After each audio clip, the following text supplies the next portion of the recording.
બધાને ખૂબ પ્રસન્નતા પ્રાપ્ત થઈ. એમાં સુરતમાં એક દિનેશભાઈ રાજપૂત હતા, મને અત્યારે પ્રસંગ યાદ આવ્યો. આ દિનેશભાઈ રાજપૂતને આમ બેઠા હતા, બીડી પીતા હતા પાનના ગલ્લે. અને અમારા બાળકો છે ને પાનના ગલ્લાની આજુબાજુ બહુ રહેતા હતા, કે એટલે કેમ્પેઇન દરમિયાન એ 4-6 કલાકમાં 2 કલાક પાનના ગલ્લાની આજુબાજુ જે આવે ને બધાને મળે.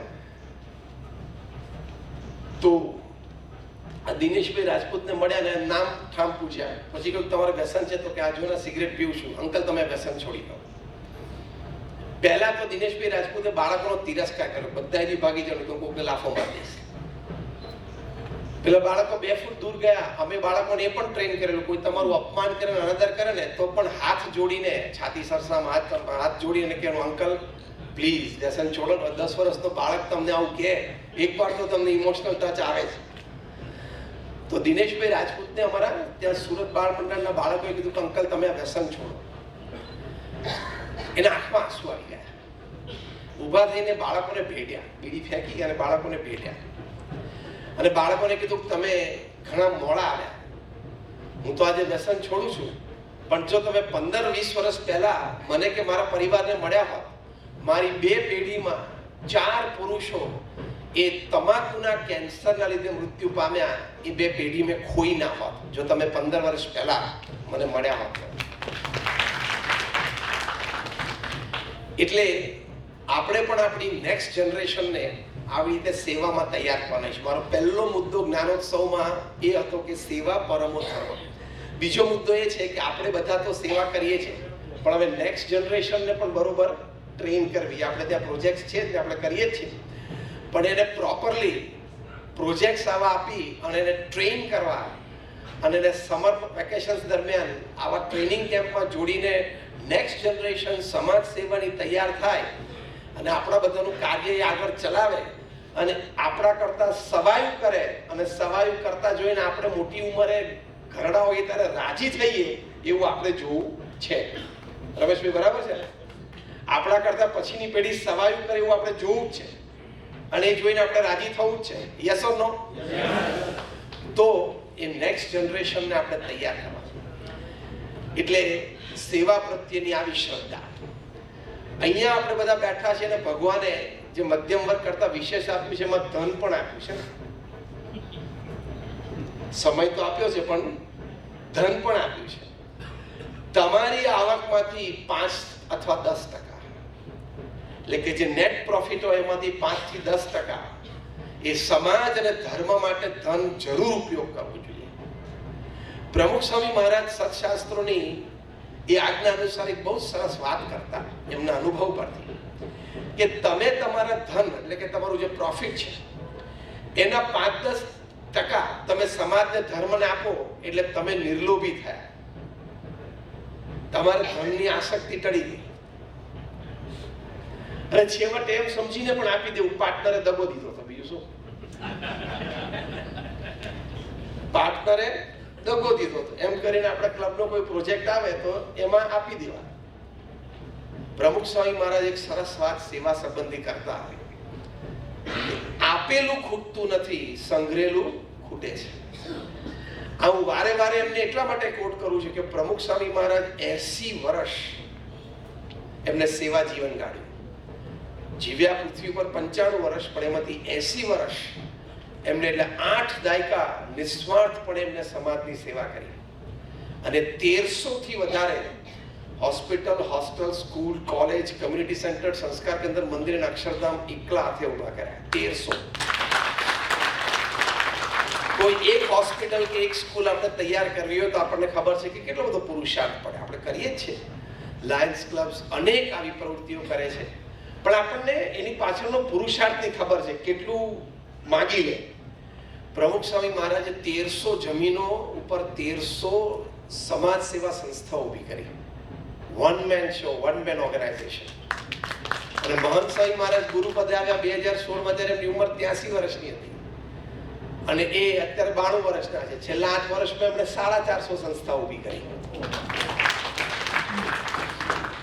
અને હમણાં 10 દિવસ પછી, અઠવાડિયા પછી અત્યારે નૈરોબી છે મહંત સ્વામી મહારાજ, ત્યાંથી જોહાનસબર્ગ સાઉથ આફ્રિકા જશે જ્યાં 5000 માણસ બેસી શકે એવો ઓડિટોરિયમ, જે ત્યાં 70 એકરનું અમારું અક્ષરધામ બંધાય છે અને ભાગરૂપે ફર્સ્ટ યુનિટનું ઓપનિંગ કરશે. ઓપનિંગ હમણાં 20 દિવસ પહેલા દાર es salaamમાં 5 એકર ઉપર BAPS youth cultural centre and sports સેન્ટરનું ઉદ્ઘાટન કર્યું for youth cultural and sports activities. આ બંનેની ઉંમર સાથે મેં એટલે વાત કરી કે આપણે પણ રિટાયર થવાનું નથી. If Pramukh Swami Maharaj can serve till the age of 95, if Mahant Swami Maharaj is serving today at the age of 92, આપણે બધા હજી એમના કરતા 30, 25, 40 વર્ષ નાના છીએ. એટલે નિર્ણય શું રાખવો સેવા સંબંધિત? ત્રીજી વાત, આપણે રવિવારે સવારે લાયન્સ ક્લબ દ્વારા આયોજિત કેમ્પમાં સેવા કરતા કરતા અટેક આવીને મરવું છે, પણ ઘરમાં બેઠા બેઠા મરવું નથી.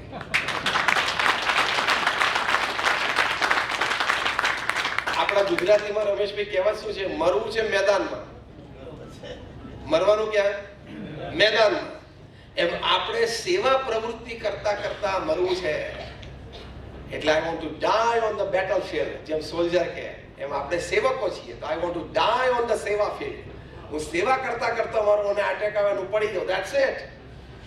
એટલે પ્રમુખ સ્વામી મહારાજ અને મહંત સ્વામી મહારાજની વાત મેં એટલા માટે કરી, જો એ આ ઉંમરે પણ સેવામાં રત રહી શકતા હોય તો આપણે હજી ઘણા વર્ષો બાકી છે, આપણે કરી શકીએ છીએ. Am I talking something sensible? Raise your hands. તો આપણે પણ કરી શકીએ. એટલે હારવું નહીં, થાકવું નહીં, અને વધારે લાઇટલી લેજો. હવે હું જે બોલું એ હારવું નહીં, થાકવું નહીં, અને વધારે 2-3 ઇલેક્શન લડ્યા પછી પોસ્ટ ના મળે તો પણ હારવું નહીં ને થાકવું નહીં.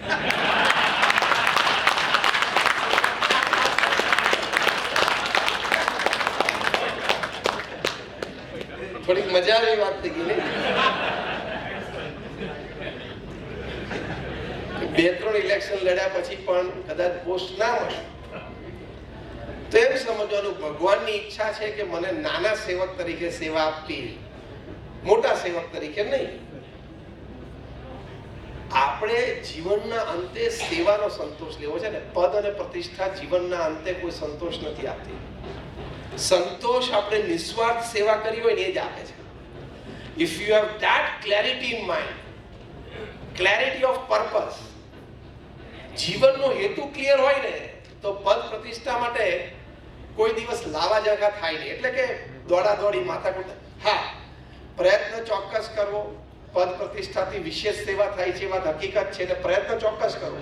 પણ કદાચ એમાં ક્યાંક ઓછી વધતી સફળતા મળી તો થાકવું હારું નહીં. કે મને વોટ ઓછા મળ્યા અને મને આ લોકો સપોર્ટ નથી કરતા, મને કઈ આપણે હંમેશા આપણો પહેલો દિવસ યાદ રાખો. પહેલે દિવસે હું જ્યારે લાયન્સ ક્લબનો મેમ્બર થયો ત્યારે મારા મનમાં ભાવના શું હતી?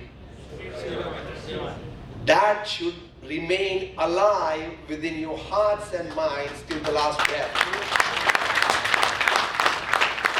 પહેલા દિવસે જે વિચાર હતો ને, પહેલી ક્લબ મીટિંગ તમે અટેન્ડ કરી અને તમને ત્યાં ક્લબ મીટિંગમાં જે કે પ્રેસિડેન્ટ હતા, જે આપણી વિધિઓ પ્રમાણે તમને આવકાર્યા અને તમને ક્લબના મેમ્બર તરીકે જાહેર કર્યા બધાની વચ્ચે, એ વખતે આપણા મનમાં એ હતું કે આપણે સેવા કરવી છે. એ ભૂલાઈ ના જાય, ધ્યાન રાખો. So that is the most important aspect that we have understood, the clarity of purpose. બીજી આગળ મને અડધો કલાકની વાત કરી છે, તો એક શાર્પ કારણ કે મીટિંગ ચાલુ છે એટલે 45 મિનિટ આપણે આપી મને વાંધો નથી. સંતોને બહુ ટાઈમની છૂટ આપો ને. અમે ઘડિયાળ અને કેલેન્ડર બે સાથે બોલવા ટેવાયેલા છે. ઘડિયાળને ધ્યાનમાં રાખીને બોલીએ અને કેલેન્ડરને ધ્યાનમાં રાખીને બોલે, પત્તું ભરી જાય, 12 આવી જાય. બીજો એક અગત્યનો મુદ્દો છે, સેવા કરતી વખતે કોઈ પણ પ્રકારનો ભેદભાવ નહીં, કોઈ પણ પ્રકારનો ઊંચ નીચનો વિચાર નહીં. સામેવાળી વ્યક્તિ છે ને સેવાની જરૂર છે, સામેવાળી વ્યક્તિને મદદની જરૂર છે, સામેવાળી વ્યક્તિ છે એ અત્યારે મારી પાસે કોઈક રીતે સહકારી ભાવનાથી આવ્યા છે, અપેક્ષા છે, તો પછી કરવાની. જ્ઞાતિ જાતિના ભેદ વગર જે આપણે સમજ્યા છીએ ને કરીએ છીએ, પણ આ બધા વાત વારે વારે કરવી પડે એટલે વારે વારે દ્રઢ થાય. કોરોના કાળ દરમિયાન ત્યાં અમેરિકામાં એક BAPS ના અમારા કાર્યકર, એનું નામ ડોક્ટર દિલીપ પટેલ, પેન્સિલ્વેનિયામાં રહે છે. એ ઘરે બેઠા હતા અને રાત્રે ટીવી ન્યૂઝ જોતા હતા. તો ત્યાં governor of Pennsylvania A TV પર લાઈવ આવ્યા. ગવર્નર ત્યાં એટલે આપણે અહીંયા CM સમજવાનું, મુખ્યમંત્રી. એમણે આવીને વાત કરી કે આપણે ત્યાં સેન્ટ ક્વેન્ટિન પ્રિઝન છે, જે અમેરિકાનું સૌથી high risk prison, high security prison છે, કારણ કે બધા ડ્રેડેડ ક્રિમિનલ્સ આખા અમેરિકાના ત્યાં છે. 2, 3, 4, 5 ખૂન કરી નાખ્યા હોય એ બધા ત્યાં છે. તો ત્યાં કોઈ વેક્સિનેટ કરવા એમને જતું નથી, એમને ઇન્જેક્શન આપવા માટે જતું નથી. કોઈ ગભરાય છે, કોઈ મૂંઝાય છે, વળી જે કંઈ ભાવ. તો ગવર્નરે કીધું કે મારી પર્સનલ અપીલ છે, કોઈ મેડિકલ ઓફિસર પ્રોફેશનલ આગળ આવે. દિલીપ પટેલે આ પ્રસંગ એટલે કે આ ગવર્નરની અપીલ સાંભળી અને મેં કહ્યું ને, આપણે પહેલે દિવસે આવ્યા હતા ત્યારે શું નક્કી કરીને આવ્યા હતા કે સેવા કરવી છે.